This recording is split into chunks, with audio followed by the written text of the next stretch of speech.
Hi, everyone. It's Denise Brown from the Caregiving Years Training Academy. Thanks so much for joining me. We're going to go through a new workshop that I've developed called One Word Writing for Caregiving Comfort. It's a new workshop, but it's actually a practice that I started in 2003. So I've been doing it for about 21 years, which I'm not sure how that happened. And actually, I was trying to remember what inspired me to start doing this. I don't remember, but I just remember starting to write about a word. And I am fascinated by words because they can mean something different to different people. They can mean something different depending on our perspective of life. They can mean something different depending on what we're experiencing in life. And I find that fascinating. So once I started doing these comforts, I continued to do them when I was caring for my parents, and they were particularly helpful with my stress management. And I started thinking, well, maybe there's a process to connect with, to share. And so that's the workshop that we're going to go through today.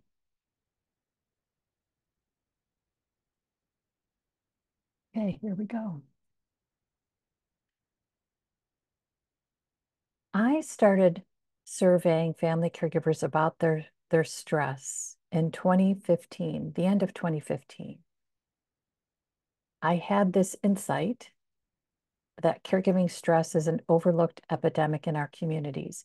And I had that insight as I was standing with my dad while he was checking into his oncologist appointment, and they were screening him for Ebola, which was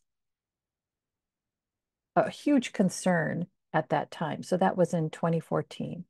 And as I watched them screen him, and at that time he was probably 83 or 84, they were asking him questions that I thought clearly he is not traveling, he is not doing any of the things that put him at risk. And as I stood there, I thought, but I'm at risk for stress because of what we're going through. So where is the assessment about where I am with my stress? So I went through this whole campaign trying to get the CDC to track family caregiver stress. I didn't get anywhere. So I thought, well, I'll just track it myself. So for the period of 9 years, we've had 1,300 family caregivers complete this very simple survey. It's just 5 minutes. It's really just two questions. And I ask family caregivers to rate their stress on a scale from 1 to 5. What's your stress number? And I use the scale from 1 to 5 because if it's from 1 to 10, when you're stressed out, you look at that and think, I have no idea what my number is. So 1 to 5 is a little easier. And the stress number right now, and I just checked it before this workshop, is 4.09. And that's the lowest that we've ever had it. It's been as high as 4.17, but it's never been below 4, which to me says that stress is ever present and constant in our days. Something that stood out to me as I went through these stress surveys again is there was a recent comment from someone who had a stress number of 3. And she commented, I'm spending more time caring for myself, which was a lesson learned.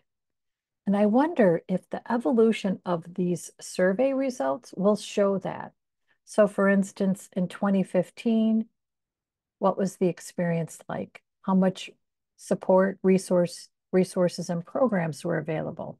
How much did we talk about it? Now, I talked about it a lot, so I always think we talked about it a lot, but maybe we didn't talk about it as much in 2015 as we have in 2024.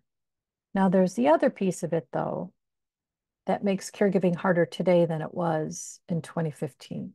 We have a significant shortage of direct care workers, which means it's really hard to find affordable, accessible, reliable help. And that wasn't as common in 2015 as it is today. So I'll continue to share results of this stress survey tracking that I've created because I think it's fascinating.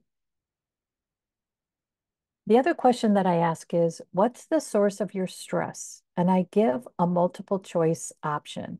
And there's probably 17 or 18 options, and they can choose as many as they'd like. Just about 70% choose I miss my life as a source of their stress. And it's always been the number one source of stress.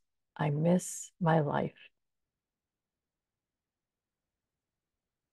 I don't sleep well at night is a second. I haven't had a break is a third. I don't have enough help is a fourth. I don't have enough time. And then my own health is suffering. We can see the impact of stress on their perspective and how it's showing up in their life. How could we help? So, writing has always been a helpful release of my stress. And as I was putting together this workshop, I thought, well, why is writing helpful when we are stressed out? And here's what I learned. We can express our emotions without worrying about how others perceive or respond to them. So if I'm having a really difficult day with my caree, for instance, I can express that through writing in a very honest way. Maybe I'll write it out and then tear it up and throw it away, but I've written it out. I haven't said it out loud and then worried about who I've upset or whose feelings have I hurt. So when we write, it's just for us. And it's a way to express the reality of what we're going through so we don't carry it, we release it. I think this is interesting too. Cognitive restructuring. I love this phrase. So it helps us organize our thoughts and provide a new perspective so that we can find better coping strategies. So if I write out what's stressing me out, I might then give myself a little time and space to think what could help. And that's really what we're going to talk about today. I found cognitive restructuring to be very helpful when I was writing. And then I put a little process in place for my writing, which really helped connect to this cognitive restructuring. It's interesting that it also has a physical impact on us. Regular expressive writing can lead to better health. So it can help us with our blood pressure and our immune function. And there's a couple, I believe, guesses around why this could be, especially if you were taking pen to paper. That is a motion that is calming. If you're writing it out, especially in cursive, that's meditative because of the motion. I've watched some videos around bullet journaling, and the bullet journaling that individuals create is just beautiful. They're very particular about the cursive, about what they draw, and what they write. And it becomes this piece of art. So you're writing out and creating something beautiful in the process. So it's beautiful to the eye, and then it's healing to the heart. So writing it out, that actual act of writing can be helpful. Interestingly enough, I don't do that when I write this kind of prose, for lack of a better word. I actually type it out on my computer. I feel better typing it out. However, you could definitely write it out and then connect paper to pen for even better impact and better benefits.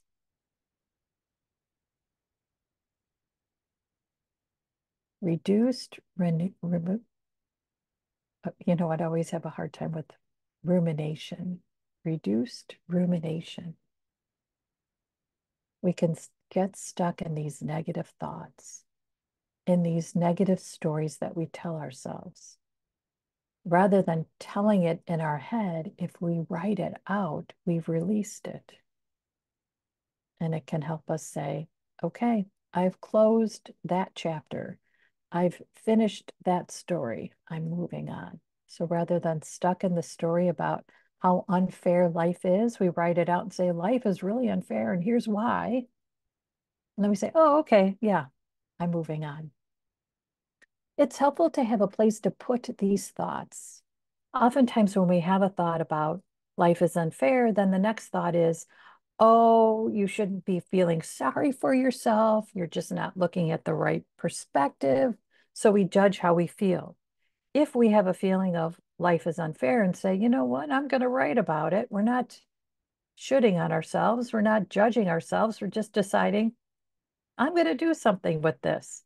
And then when we take care of it, this feeling of life is unfair, we can release it.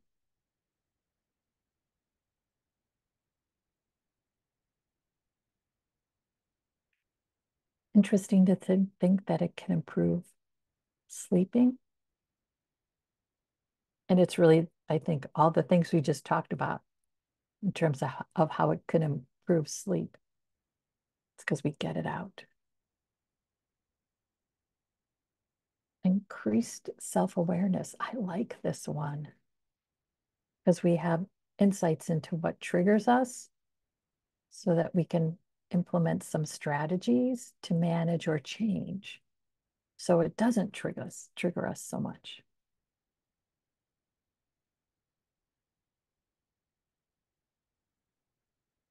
I think pen to paper can be helpful with the motion. And we also know that pen to paper helps solidify our commitment to goals. If you have a goal and you write it out, it's a powerful exercise of keeping that goal, which is fascinating to me that just writing it out is a way to commit to the goal. I do write out my to-do lists every day. I like to do that in cursive to write out my to-do list. That's really a comforting exercise for me. I don't have to worry about forgetting something. I've put it down on paper. It's part of my lists of things to do. I'll remember to do it. And then I like to write it. And then I like to cross things off. I don't know if you can see it, but then it's so powerful to cross it off, right? I've done it. So a to-do list really could be a version of goals. And if you write down what you want to do and then you cross it off, you see that you've done it.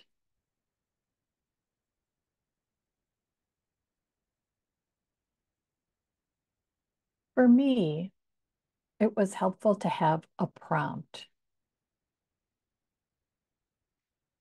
I have struggled with blank pages. I know some people have a really effective journaling exercise where they journal regularly and they just turn to a blank page and start writing. They might write about what happened, what their day was like, what they're thinking.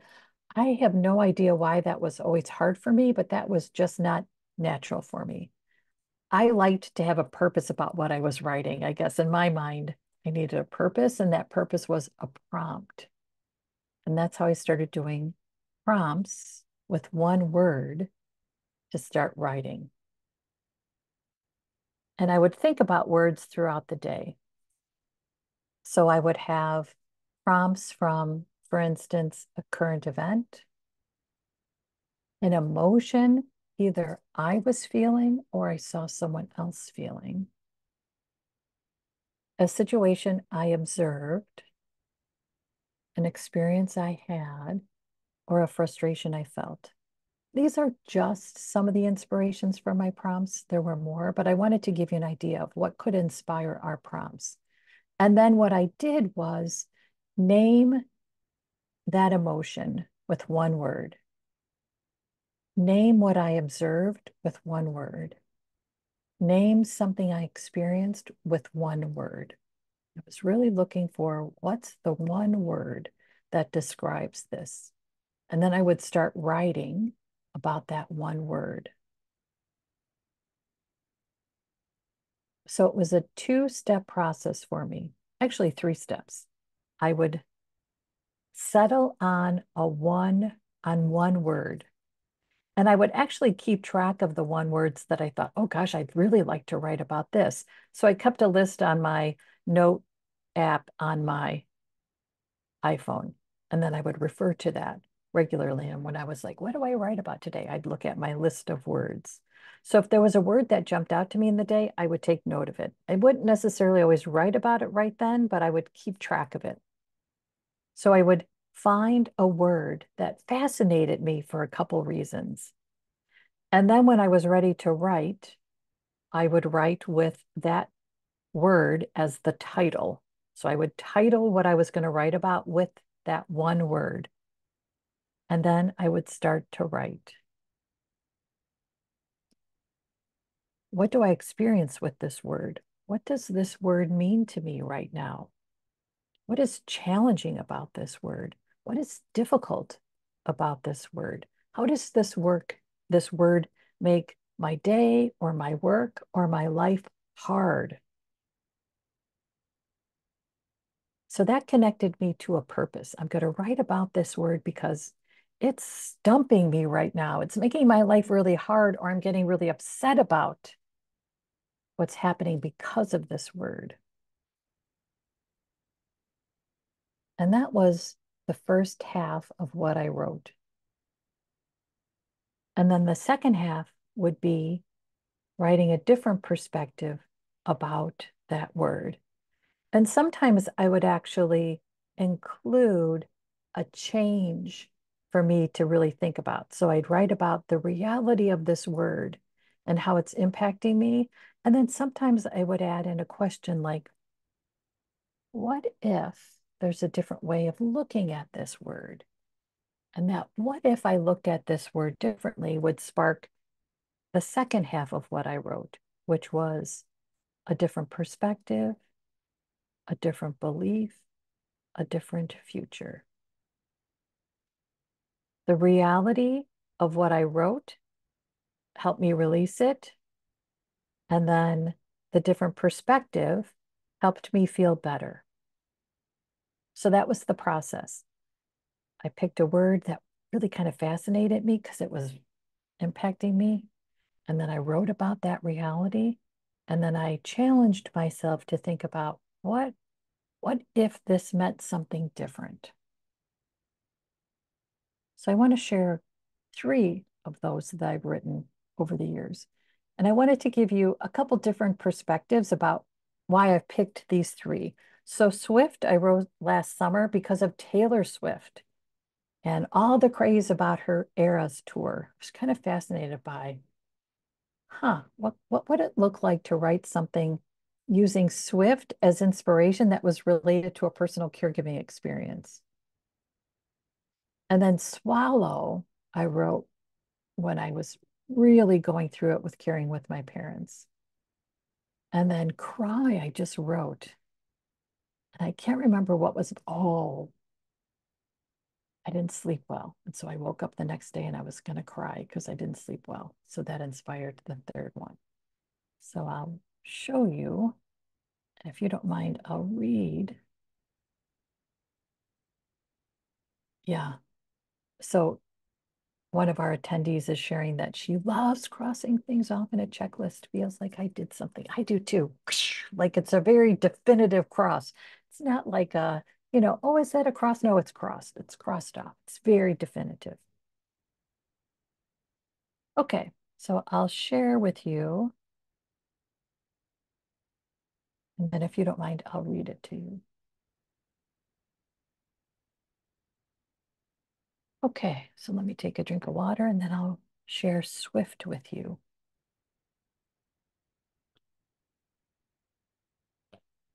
Okay, so here's Swift. You know all too well how the swiftness of a caregiving day can leave you breathless. You try so hard to be in concert with the schedule, the needs, the task, the deadlines, but they all play a different instrument to a different beat, which means you simply feel out of tune with the day's rhythm. You sometimes feel like you can't breathe because of all the demands. Other times, you can feel like your day is like starring in a movie. You can't believe this is your reality, though, except you can't pick the role you play, and you receive your script after you need it. You want what's best for others, but they seem to label you the anti-hero, which leads you to scream inside your head, Don't blame me. You would love to shake it off, leave the frustrations and resentments behind, but you find yourself just stuck in bad blood. Throughout your moments and your seasons, at daylight, in August, and in December, you just wish you could start over with the baggage, with just a blank space. Each day feels like a year. Each year feels like eras. Caregiving can feel like wearing a cardigan when the outside temperature is 90 degrees, turning what could have been a good day into a cruel summer. How do you tailor a day that works with and for you? Decide your day can be a love story to yourself. Give yourself time to sing the songs that warm your heart and lift your soul. Allow yourself a chance to be enchanted with the idea that this style of your life will inspire you to create something beautiful that will bring comfort to others. Be kind, generous, and gracious with yourself. You'll create the karma you deserve. Okay, so that was Swift. And if you are a Swiftie, you'll notice that some of the names of her songs are woven throughout this comfort. And you can see the top and the bottom. And then you'll see that I did add in a question that caused that trigger to think about the situation in a different way. How do you tailor a day that works with and for you? So I wrote about all the difficulties of our day. We're in a movie, but not in the role we want. We need a script, but we don't get it until after. When we don't need it, it's too late. We are the anti-hero because others are blaming us. And we can't shake it off because we just feel stuck in bad blood. Okay, so that's Swift. And then again, I triggered into a different perspective with the question, how do you tailor a day that works with and for you? So that's Taylor. And that was inspired by a current event. So it's not always by what is happening in my day. It can be sometimes what's happening outside of me in my life. So Swallow was one I wrote in 2015. My parents were both critically ill at the same time. And I just wondered, how are we going to get through this? So I thought about the word swallow, and then this is what I wrote.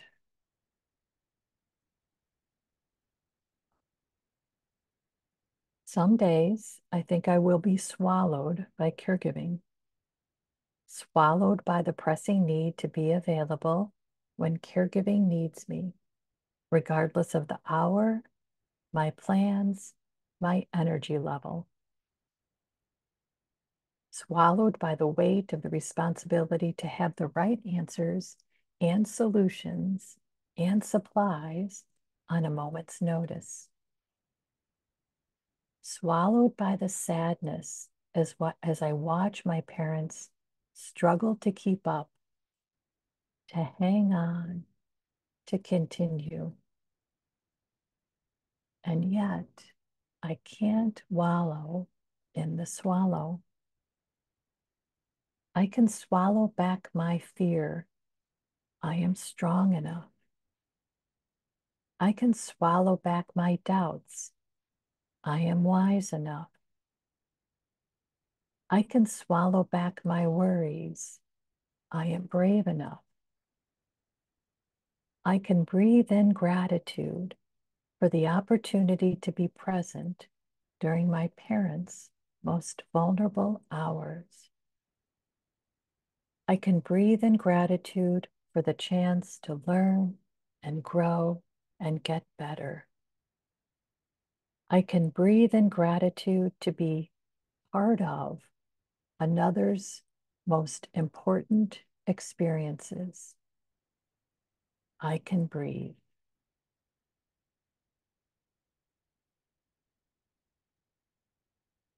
So again, you can see the top is the reality. I am swallowed by the sadness as I watch my parents struggle to keep up, to hang on, to continue. And then my trigger to find a different perspective is, and yet I can't wallow in the swallow. And that made me think, well, what can I do about swallow? Thought, well, I'm going to swallow back what I don't need, my fear, my doubts, well, my worries. I'm going to be what I need, strong enough, wise enough, brave enough. And then when I thought about breathing in, it was breathing in gratitude. I can breathe in gratitude to be part of one of life's most important experiences. I can breathe. So I went from being swallowed by caregiving to breathing.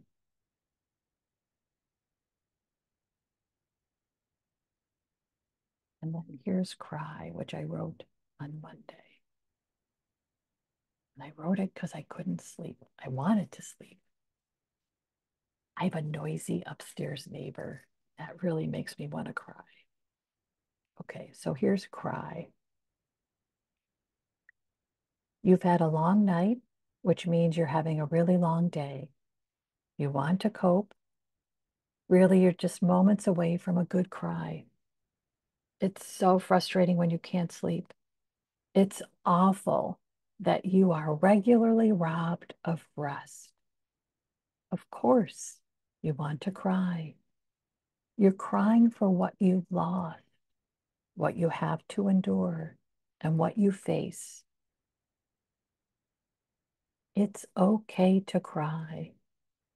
Rather than using your energy to hold back the tears, release what hurts with a good cry. After the cry, know we want you to gain better days. Enjoy rather than endure, and be happy rather than dread. We hope your next cry is from tears of joy. That's the kind of cry you deserve.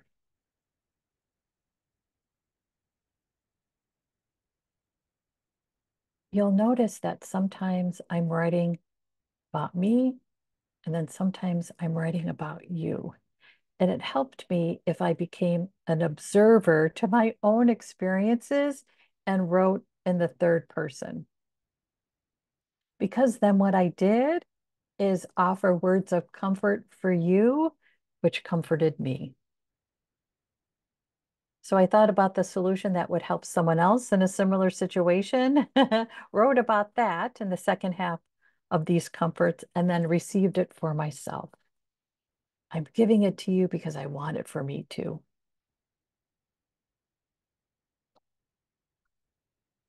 Okay, so those are some examples. You are welcome to share anything you think about these in the chat room.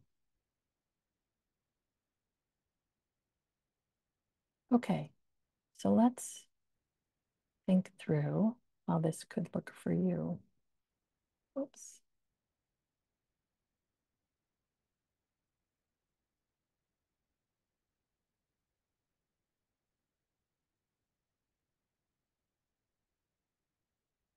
So let's practice. And I thought with our practice, we would practice with 6-word stories. That can be an easier way to start doing this kind of writing. And a 6-word story could include words with hyphens. You can hyphenate words. And what we're going to do is really go through this process. Pick a word, and I actually have a tool that you can use to pick a word.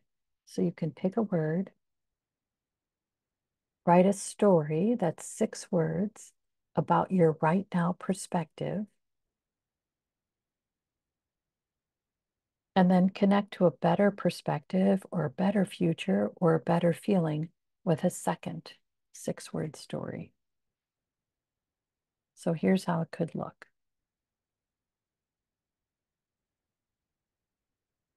So earlier this summer, I had said to my brother and my sister, boy, I'm looking forward to a summer without another death. I really had started to dread another death. My brother had died, my mother had died, my father had died. And then my sister-in-law died. So my brother, who had died 3 years earlier, his wife died just a few weeks after I said, I hope we don't have any deaths this summer. I was really dreading another death. If I were to write a story about that in just 6 words, it would just be a very simple, I dread another death. And then if I were to think through what's another way to look at this, it could be a 6 word story that sounds like, I welcome being of service again. That second story took me out of the dread. It took me out of what I dread, which is bad news. Honestly, it's funeral planning, it's funeral services, it's the details that I dread when a death happens. What I did was pivot to looking at something different. So when there's another death, I'm of service again. And that made me feel better. I got out of the details and into, in reality, the action of what happens when there's something awful like another death. I can be of service.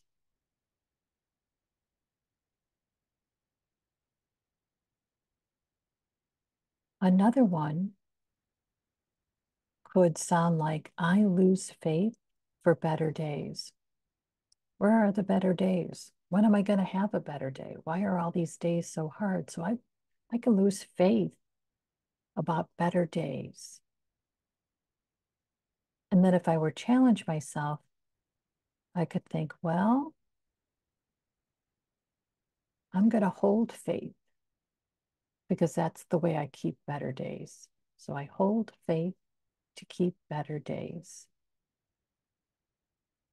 One of the other triggers that I often use after writing about a reality that's particularly difficult and challenging is to ask myself, how else could you look at this?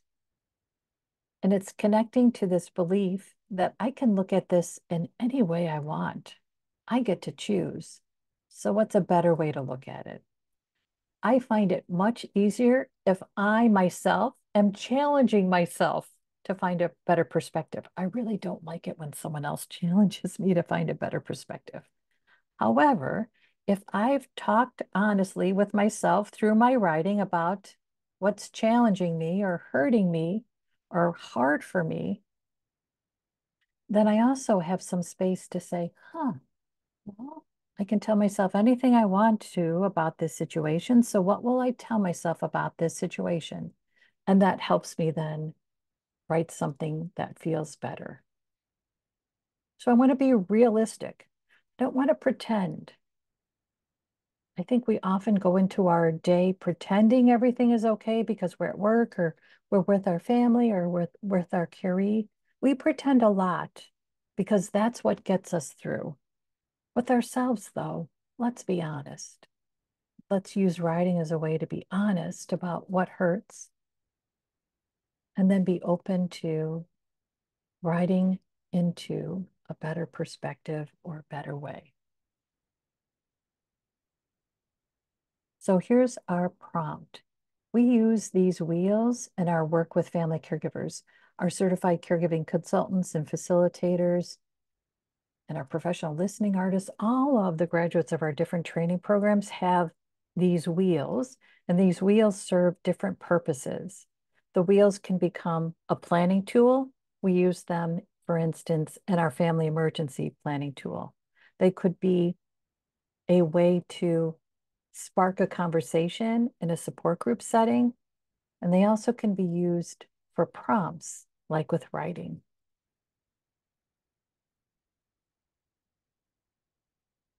I didn't use any scientific method in picking these words. I just kind of thought, okay, here are the words.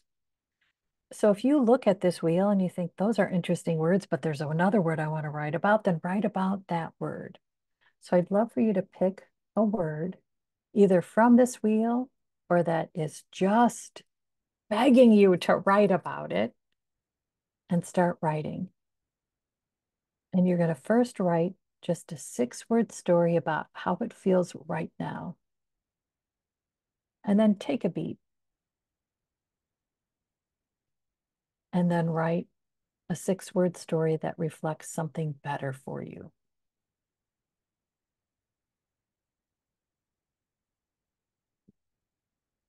And if you want to share what you're writing in the chat room, that's okay.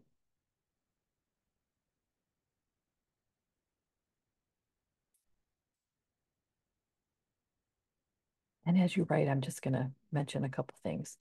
When you look at these words, you can see how there's a couple different meanings to some of them, like mine.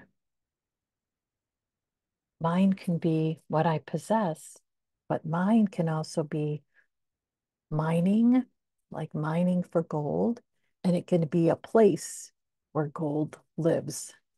So there's different meanings to these words. And then how they show up in your day can feel different. So for instance, we can feel the pressure of time when we have a deadline at work. We can feel the pressure of time when we have to make a decision.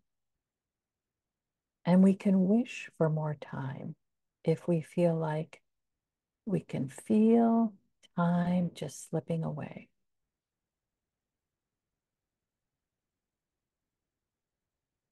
I think guilt is always a good prompt. It can feel like there's many reasons for us to feel guilty. We can write about what we feel guilty about and then think, what's a different way to look at this? Whenever I've written about guilt, I've tapped into the reason I feel guilty. And then if I question myself about that, then I realize, you know what? Maybe I don't have to feel guilty. Maybe I just have to say something or do something. And then that will take me out of guilt and into action.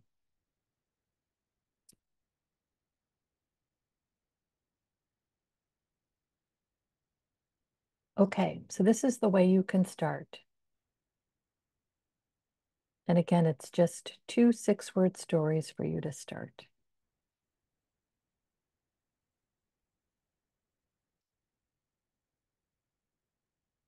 If we're going to do this regularly, then it needs some kind of intentional habit. I write on Monday mornings. When I first started doing this, I had picked Monday as a day I would write and publish. So I still do it, and I'll share the link if you are interested in reading the regular caregiving comforts that I write. I'll share a link to you if you're interested in reading those. So I write and publish on Monday. Throughout the week, though, I'll take note of words I want to write about. But Monday morning is the space for me to write. It can be helpful if you pick a day. We don't have to do this every day, but it's a habit that can be helpful. So what's the day? You might find it better to do it on a Saturday. And part of what you want to write is what happened during your work week. So your weekend is released from what you've been thinking about during your work week. So when? What's the day? What's the time? For me, I give myself a little bit of a window. I try to have something written by noon on Mondays. So it's not like I sit at 8 a.m. and write it. I let myself write it over a period of time, knowing that I want to be done by noon. And I don't spend a lot of time writing these. That would be the other thing to keep in mind. What you write is good. It's good. It's most important that you're writing something that you feel like, oh, this is making me feel so much better. And then where do you write? Where's the space that feels really conducive to writing? I live alone, so I could use any space, but there's a space where I work, and that's the space I use to write. And again, I write on my laptop for these. So for you, where's a good space?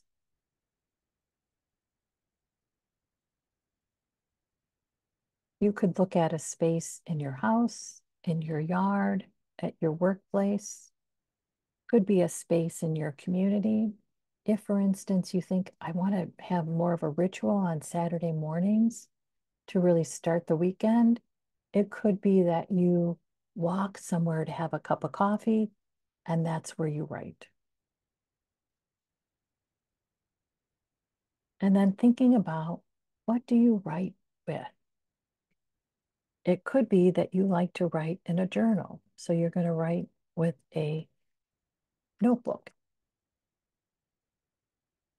You might have an electronic notebook or an iPad with a stencil, and that's what you're going to write with.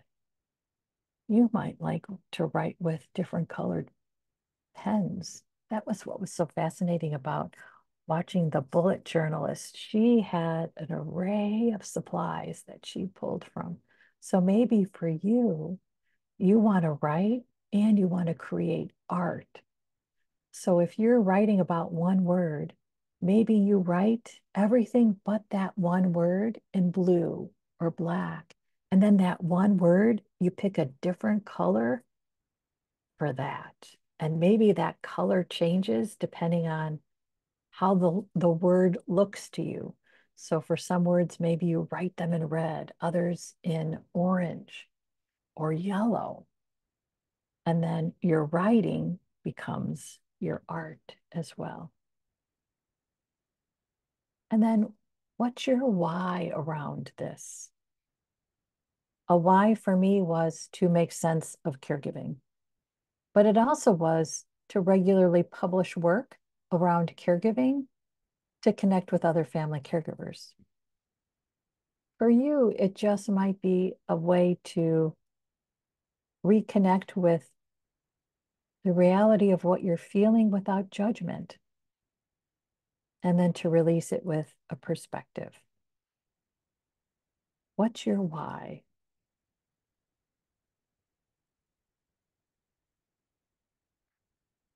And I think if we have a more intentional writing habit, then it becomes part of our day or our week. And again, because it's your habit, you get to pick what works and when it works and what supplies you want to use to write. And you can be as creative as you want. When I write these comforts, honestly, I probably will spend 10 minutes. I'll let it rest, marinate, so to speak, go back and rewrite. I always remind myself that the art of writing is rewriting. If you write something you think, I'm not going back because I can't make it any better, fabulous. That's all you need to do. So if you're thinking about how much time should I allow for this, you could do this within a 15-minute period. You could give yourself 30 minutes and have more space and time to relax around it. What I like about this is that it doesn't take me a lot of time, and I find it very helpful because I do it.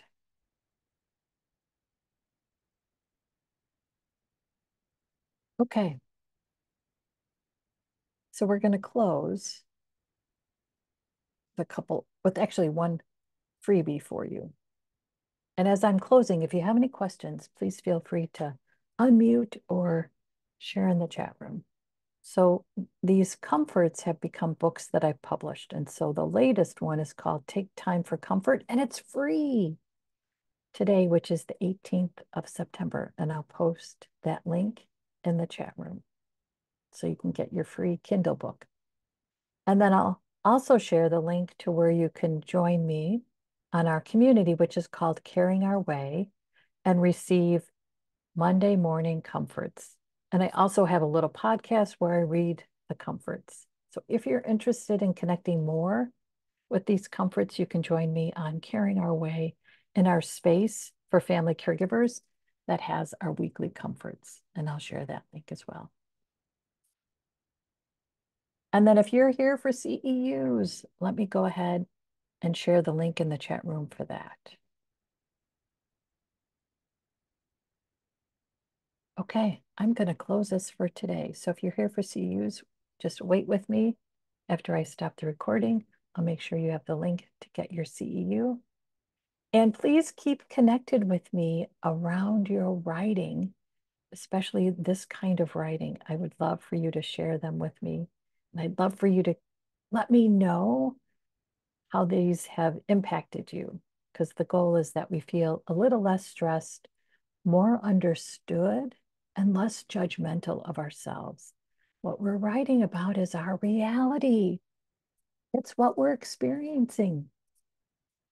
We don't have to doubt it or argue with it. It's our reality. And that's what I like about this writing. We're writing about what it feels right now.